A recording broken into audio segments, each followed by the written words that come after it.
एक छोटी सी assignment ATM software design करने की करेंगे, जिसमें हम देखेंगे कि हम किस तरह एटीएम से को यूज़ करके पैसे निकाल सकते हैं या डिपॉजिट करवा सकते हैं। इसे मैंने एक ये कोड राइट किया है, जिसके में मैंने 4 फाइल बनाई हैं db.php की।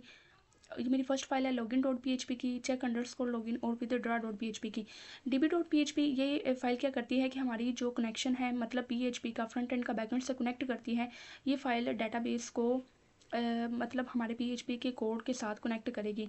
ये इसका फंक्शन है लोकल होस्ट, और इसको हम 4 पैरामीटर पास करते हैं। दूसरी मेरी फाइल है login.php की, जिसमें ये स्टार्टिंग में हमने एक हेडिंग के तौर पर ये टाइटल है एटीएम लॉगिन, और इसी तरह ये सीएसएस को यूज़ करके हमने अपने जो आउटपुट है उसको बेहतर शो करवाया है।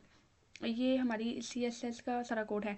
यहाँ पर है form action check underscore login. अगर हम कोई भी मतलब फॉर्म फिल करेंगे तो उसका जो भी डाटा होगा वो मेथड पोस्ट के जरिए क्या होगा, check underscore login dot PHP में चला जाएगा। यानी कि अगर हम लॉगिन करेंगे तो वो डाटा सारा किस में चला जाएगा, check underscore login dot PHP में।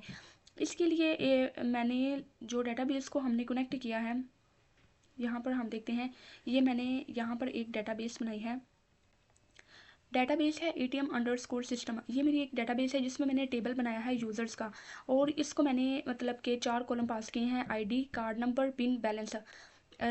और ये उसका कार्ड नंबर है, ये पिन है, और ये हमारे पास बैलेंस है।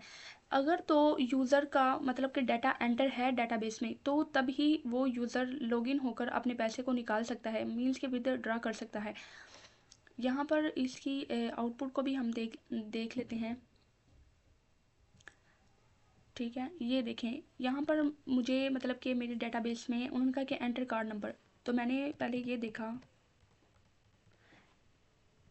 ये मैंने इसका पिन नंबर ऐड कर दिया और इसको लॉगिन करवा दिया। लॉगिन करवाया तो मेरे पास जो करंट बैलेंस है वो यहाँ पे शो हो रहा है। ये करंट बैलेंस तब ही शो होगा जब इस पर्सन का डाटा जो है वो डाटाबेस में सेव होगा, जो हमने डाटाबेस बनाई है। तो इसका करंट बैलेंस क्या हो गया, 5000। हम अपने कोड को भी साथ साथ समझते हैं कि ये किस तरह वर्क कर रहा है। इसमें check underscore login dot P H P, यहाँ पर क्या किया है, सेशन को स्टार्ट किया है।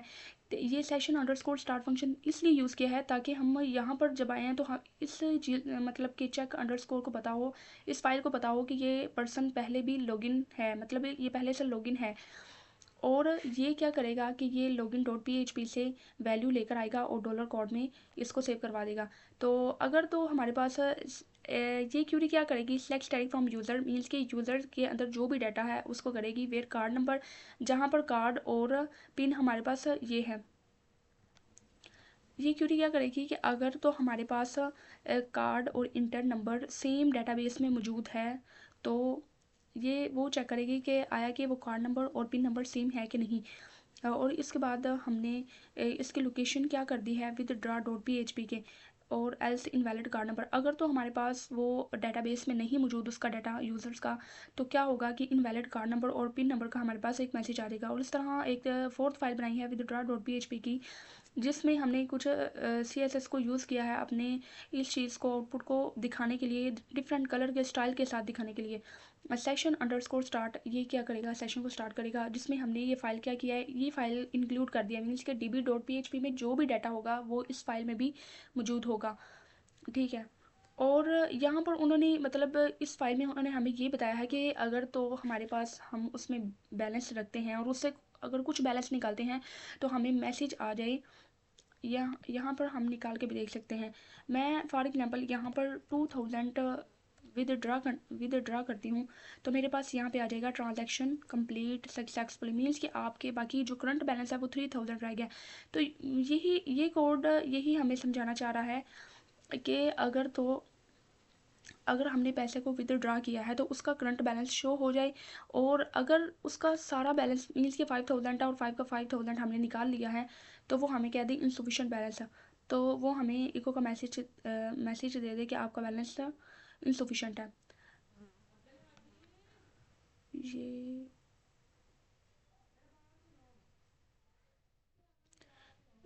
ठीक है,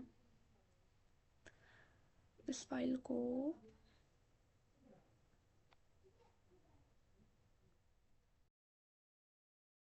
बेसिकली ये कोड हमें यही बता रहा है।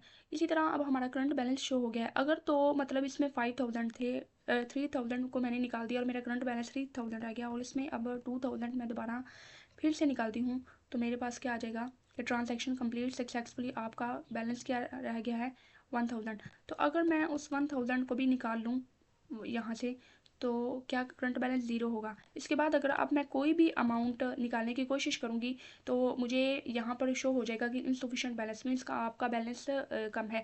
एक बात याद रखिएगा कि हम यहाँ पर चेक अंडरस्कोर डॉट PHP में एक बटन भी लगा सकते हैं, जिसमें हम क्या कर सकते हैं कि उसको रीसेट कर सकते हैं। ये एज अ प्रैक्टिस के लिए होगा कि हम एक बटन लगाएंगे, उसका जब उसको रीसेट करेंगे तो यहाँ पे बैलेंस फिर 5000 आ जाएगा। लेकिन जो रियल लाइफ में हम रीसेट नहीं बल्कि हम अपडेट करते हैं।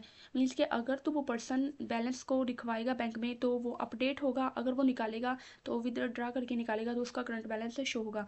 रियल लाइफ में हम उसको अपडेट कर सकते हैं, रीसेट नहीं कर सकते, लेकिन एज अ प्रैक्टिस के लिए हम यहाँ पर एक बटन लगा सकते हैं और हम उसको रीसेट करेंगे तो यहाँ पे करंट बैलेंस फिर 5000 आ जाएगा। आज हमने इस छोटे से टास्क को कंप्लीट किया। बहुत शुक्रिया।